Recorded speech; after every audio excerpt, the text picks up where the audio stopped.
हरिओम। ओम आनंद ma'am, Om Shanti ma'am, ओम ज्ञान ma'am, आप सभी दर्शकों का हमारे चैनल पर स्वागत है।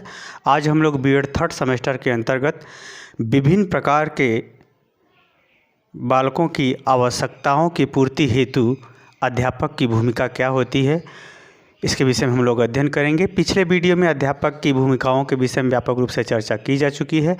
आज उन भूमिकाओं के साथ साथ विशिष्ट बालकों में श्रवण बाधित बालकों को किस प्रकार से अध्यापक जो है अपनी महत्वपूर्ण भूमिका अदा करता है या किन किन बातों को ध्यान में रखते हुए उसके संग उत्तम व्यवहार करते हुए अधिगम के योग्य बनाने का प्रयास करता है। फिलहाल में हम लोग इस वीडियो में श्रवण बाधित के संदर्भ में अध्यापक किस प्रकार से उनकी आवश्यकताओं को पूर्ति हेतु अपनी भूमिका अदा करता है, इसको विशेष रूप से देखेंगे। यहाँ श्रवण बाधित बालक का यह तात्पर्य है कि ऐसा बालक जो सामान्य बोलचाल की भी भाषा न सुन पाता हो, यानी आंशिक रूप से श्रवण बाधित बालक होता है और एक होता है पूर्ण रूप से श्रवण बाधित बालक।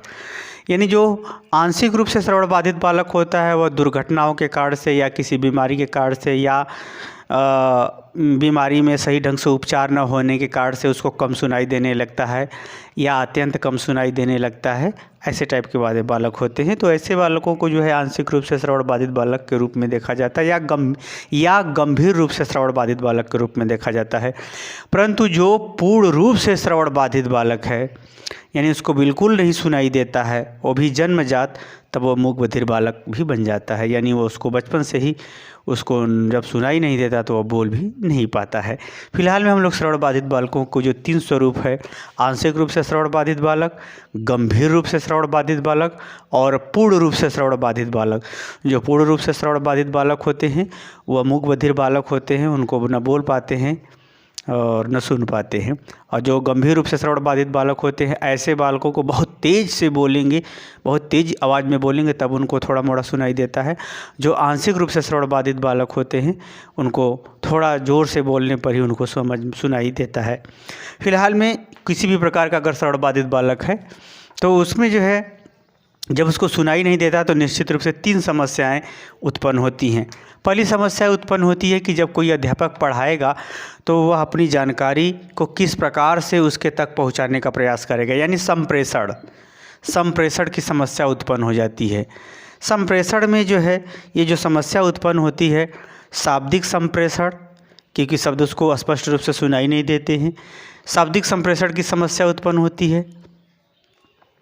और जब शब्दों का संकेत नहीं वो समझ पा रहा है या नहीं सुन पा रहा है तो अशाब्दिक भी संप्रेषण उत्पन्न होता है, क्योंकि कोई अध्यापक लिख रहा है, कह रहा है सुनो, और उसको समझे में नहीं आ रहा है कि क्या कह रहा है क्या नहीं। तो यानी शाब्दिक और अशाब्दिक दोनों संप्रेषण की समस्या देखी जाती है। वही भाषाओं की अगर हम बात करें तो जो बालक सुन नहीं पाता स्पष्ट रूप से तो वह लिख भी स्पष्ट रूप से नहीं पाता। कहाँ कहाँ किन किन लेक्चर के लिए क्या जितने लेक्चर दिए जाते हैं सभी शब्द में लिखे जा सकते हैं, तो ऐसा तो होता नहीं। यानी भाषा के अंतर्गत लिखावट की समस्या, उच्चारण की समस्या, यानी वाणी में उच्चारण की समस्या, यानी नहीं सुन पा रहा है स्पष्ट रूप से तो वह रुक रुक के बोलेगा।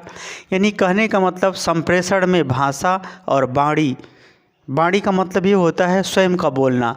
भाषा का मतलब क्या होता है, जो बोलचाल में सभी लोग शब्दों का प्रयोग करते हैं उनका। यानी इन सभी तीनों परिस्थितियों में श्रवण बाधित बालकों को क्या होती है, समस्याएं उत्पन्न होती हैं।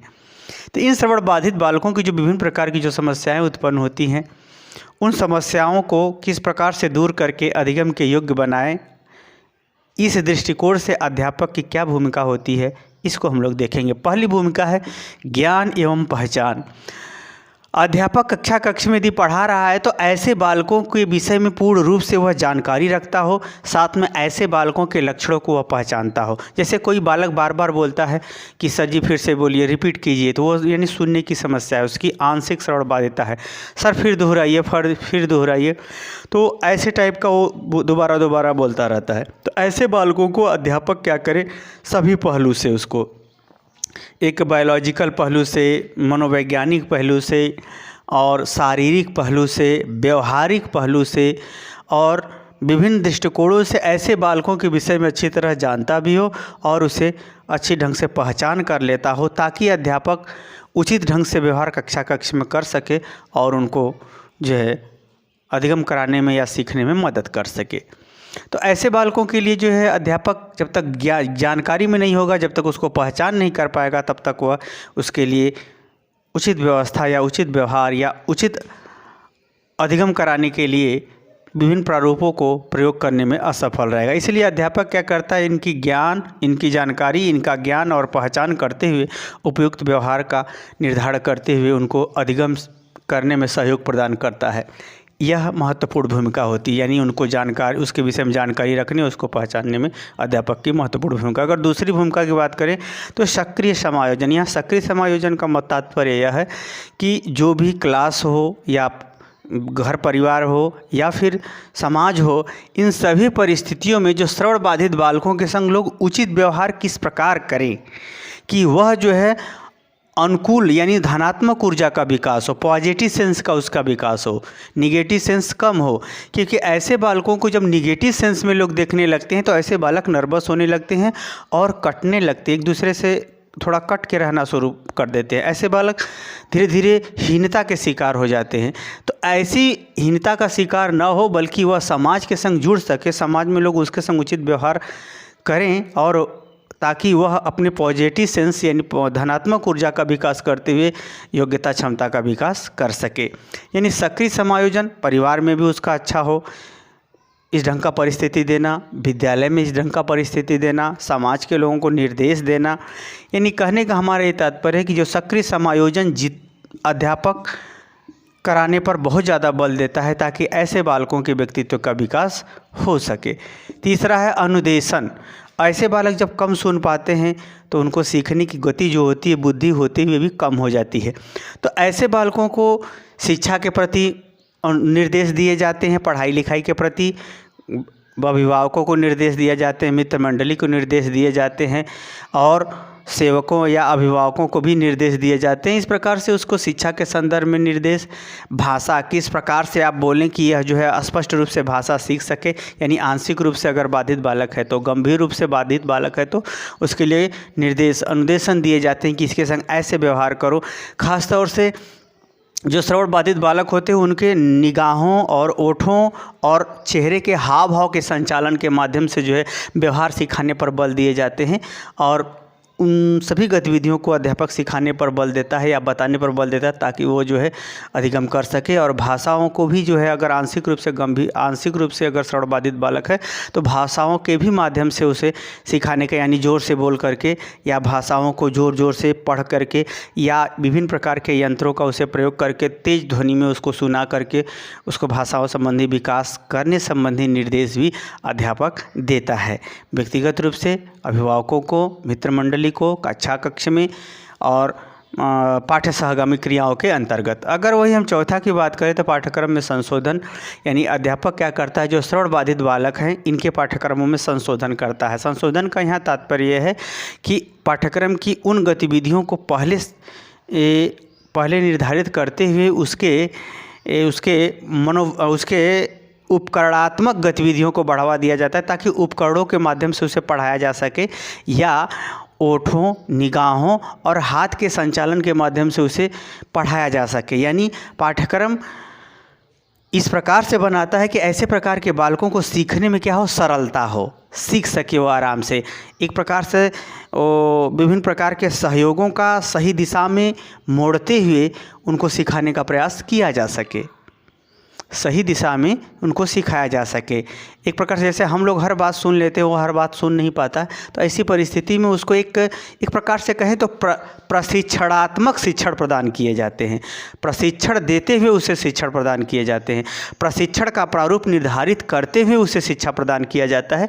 इस प्रकार का वो पाठ्यक्रम का जो संशोधन किया जाता है। जैसे आप लोग उदाहरण में देख लीजिए, जैसे साइकिल से गति का अनुभव कराना, ठीक है, जैसे साइकिल तेज़ चलाओगे तो जल्दी पहुंचोगे, इस ढंग का जैसे होता है ना प्रैक्टिकल, तो उस ढंग से अगर उस बालक को जो है पहले उसका प्रयोगात्मक गतिविधि निर्धारित की जाती है, तब उससे उसके बारे में बताने संबंधी कार्यों पर बल दिया जाता है। ऐसे ढंग का पाठ्यक्रम उसका निर्धारित होता है। अगर हम पांचवा की बात करें, संरक्षणात्मक कार्य, यहाँ संरक्षणात्मक कार्य का यह तात्पर्य है कि उसका देख रेख किस प्रकार से हो, वो अभिभावकों के बीच में कैसे उसका देख रेख हो, विद्यालय में उसका देख रेख कैसे, यानी समय समय पर उसका प्रशिक्षण करना, उसको सुझाव देना और उसके बारे में विभिन्न प्रकार के गतिविधियों को मनोवैज्ञानिक या तकनीकी गतिविधियों के अनुसार उसे किस प्रकार से जो है व्यवहार और क्रिया के लिए संरक्षण प्रदान करते हुए, सुरक्षा प्रदान करते हुए,